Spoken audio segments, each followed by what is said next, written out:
Hello everyone, welcome back to my only cooking channel. আজ আপনাদের করে দেখাবো বাচ্চাদের পছন্দের একটি খাবার, সেটি হচ্ছে প্যানকেক। তবে এই প্যানকেকটি তৈরি করার আগে আমার চ্যানেলটি সাবস্ক্রাইব করার অনুরোধ রইল।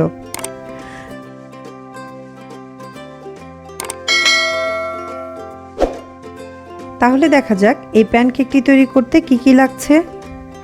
প্যানকেকটি তৈরি করার জন্য লাগছে রুম টেম্পারেচারে রাখা 2টি ডিম। এই 2টি ডিম আমি একটি বাটিতে ভেঙে নিচ্ছি।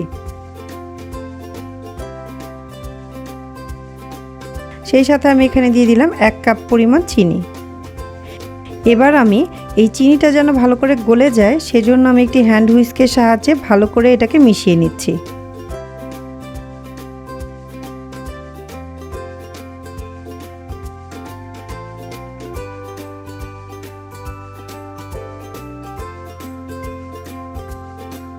চিনিটা অলরেডি গলে যেয়ে ডিমের সাথে মিশে গিয়েছে।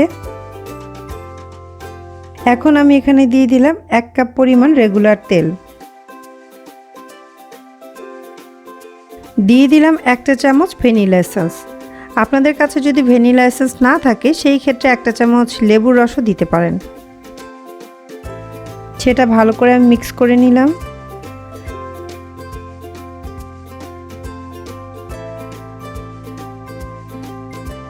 আর এখন দিয়ে দিলাম 1 কাপ পরিমাণ নর্মাল টেম্পারেচারে রাখা লিকুইড দুধ।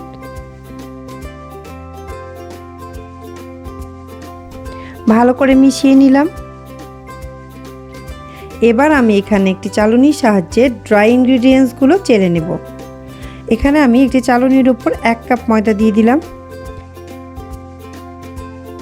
আর সেই সাথে দিয়ে দিলাম 1 টেবিল চামচ বেকিং পাউডার। এখানে যদি একটু বেকিং পাউডারটা একটু বেশি ইউজ হয়।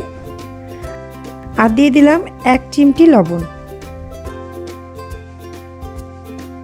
এখন এগুলোকে আমি ভালো করে চেলে নিচ্ছি।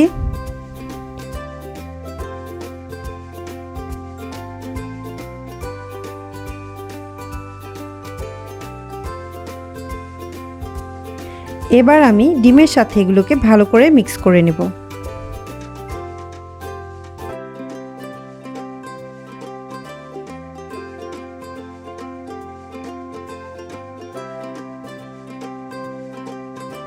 আমার মিক্স করা হয়ে গিয়েছে। দেখুন ব্যাটারের কনসিস্টেন্সিটা ঠিক এরকম হবে। এবার আমি একটি চুলায় ফ্রাই প্যান গরম করে নিয়েছি। এখানে আমি গোল একটা কিছুর সাহায্যে এই ব্যাটারটা আমি ফ্রাই প্যানের উপরে এভাবে গোল করে দিয়ে দিব। আপনারা ইচ্ছা করলে গোল কোনো চামচও ব্যবহার করতে পারেন। আপনারা খেয়াল রাখবেন এটা ঢেলে দেওয়ার পর এটা আপনা আপনি গোল হয়ে যাবে, এক্সট্রাভাবে গোল করার কোনো প্রয়োজন নেই। দেখুন প্যানকেকটার উপরে বাবলস দেখা যাচ্ছে, তার মানে এখন আমাকে এটাকে উল্টিয়ে দিতে হবে। আমি উল্টিয়ে দিলাম। দেখুন এর উল্টো সাইডটা অনেক সুন্দর একটি কালার চলে এসছে। আমি 2 সাইড ভালো করে ভেজে নিচ্ছি।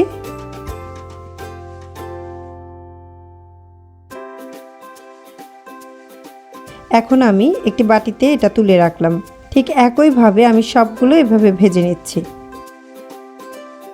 আমার প্যানকেক তৈরি করা শেষ। এখন আমি একটি বাটিতে এভাবে সার্ভ করছি। প্যানকেকগুলোর উপরে আমি চকলেট সিরাপ দিয়ে ডেকোরেশন করছি, যেহেতু বাচ্চারা চকলেট সিরাপটা অনেক বেশি পছন্দ করে। আপনারা চাইলে এখানে মধুও ব্যবহার করতে পারেন।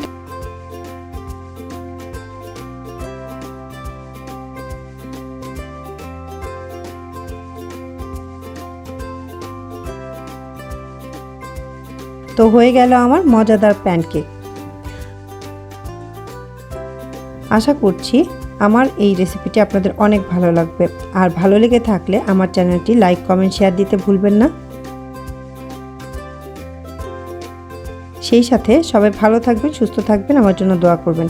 আল্লাহ হাফেজ।